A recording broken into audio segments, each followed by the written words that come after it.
So I'm sharing today from mostly inspired by a lady named Tiffany Jean Barsotti. She considers herself a reverend, a doctor. I'm not sure what her titles officially are. She was on the Shift Network, and she talks about how the soul and the personality come together. And I know in Judaism, in Hebrew, we call it l'shem yichud, for the sake of the oneness of the name of the feminine and the masculine.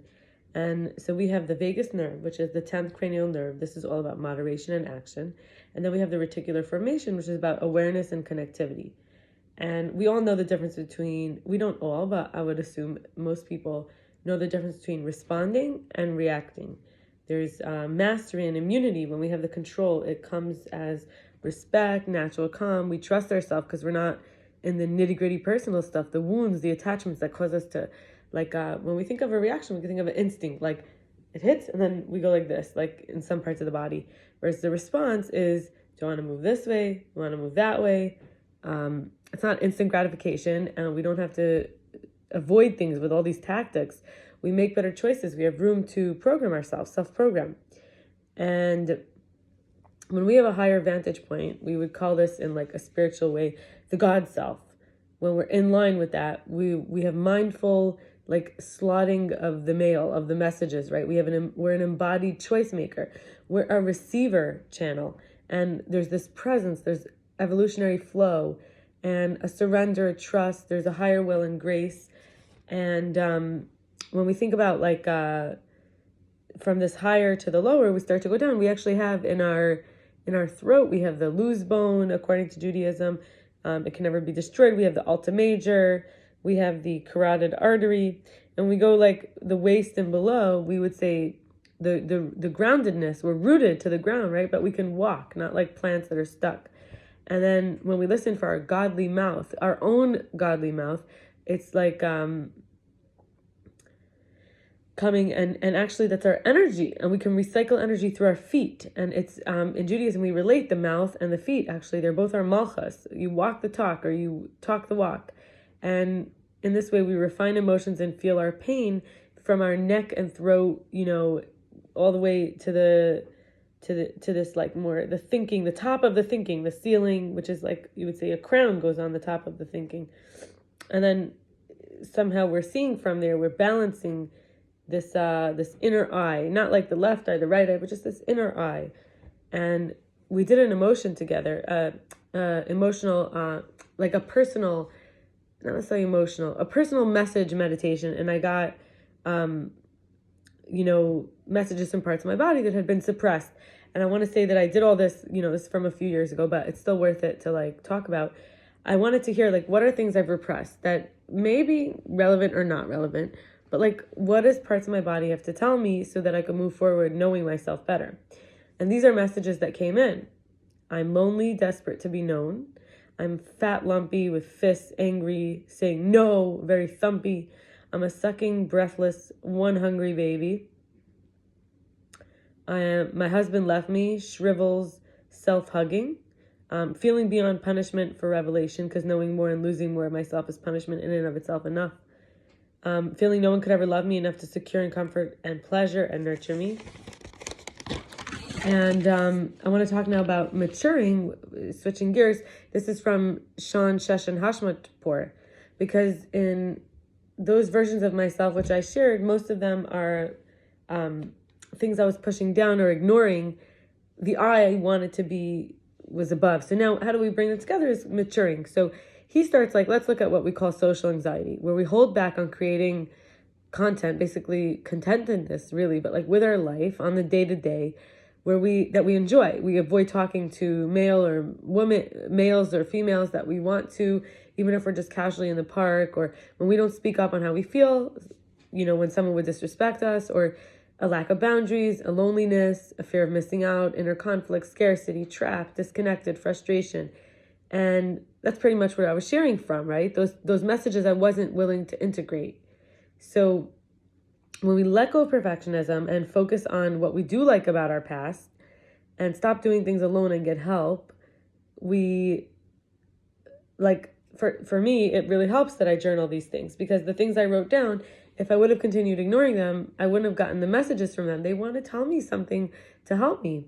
And then we can create quality relationships. I made so much progress in the years since I saw that, but also recognizing that there's these judgments on myself, or there's these needs that have been ignored.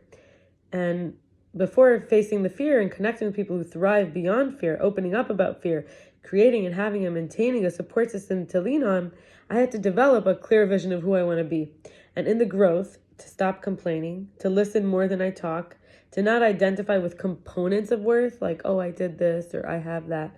To become okay with not comparing myself to others, in other words, not knowing where I stand exactly in comparison, to stop judging others there, and to not imagine up troubles that I have to start to begin to suffer for now, like, oh my gosh, what if that happens? And then to limit the energy I put into emotional indulgence, which clearly I was having, which was like self-pity, overwhelm, self-doubt. This can be all of this maturing in business, relationships, self, family or friends, hobbies or education, health or culture, intellect, spiritual. And I'm going to share now about choosing compassion. And this is a talk I had with a woman named Areeja, suffering greatly, Pakistani woman. All we met on the internet, and I would give her these free counselings, and we would talk together and brainstorm. And so we made a few of these scales. So one was trust and distrust, and on the other side was jealousy and possessiveness. Then we had hopelessness and suicidality, and then on the scale, and these are relating to each other, embarrassment and shame over suicidality and hopelessness, rules and skills. Then we had adapting, showing up, or surviving. Basically, we were teasing apart gray areas, and it was very helpful. Secure and insecure, or mixed feelings. Internal and external, and beauty and ugly. Overwhelmed feelings and resisting pressure. Black and white thinking, and I can tell the difference. And here we have another triangle, like the other one before. Pain, healing, and a caring presence. We have wisdom, and we have cloudiness. We have choice, and we have judgment, discernment, clarity. We have change, and we have learning. And finally, and besides for black and white thinking, and I can tell the difference, there's also this perfectionism and low self-esteem, and on the other side, and the other piece is low self-esteem or imperfect. And the last thing that I'm going to share for today is from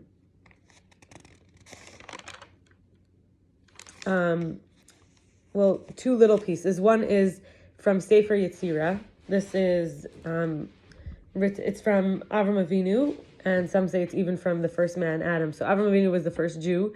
Eventually they got, Islam and Christianity perversion from Judaism, so we would say that's also from there. But they all believe in Avraham as well. And his children, we had Ishmael started Islam, and so on. So we have, in the Sefer Yetzirah, it says, a depth of beginning, a depth of end, a depth of good and a depth of evil, a depth of above and a depth of below, a depth of east and a depth of west, a depth of north and a depth of south. So we would call these measures, right? We have here 1, 2, 3, 4, 5 scales, 5 dimensions, 5D. And then I was thinking about new values. Friends need to have an ethics of spirituality, moral compass, reliability. And then I was thinking, what are some of my values now in terms of maturing, into new values? So saying no if needed, changing my mind if needed, not competitive, reliable, thinking the adaptations that don't work as a gift, even thanking them.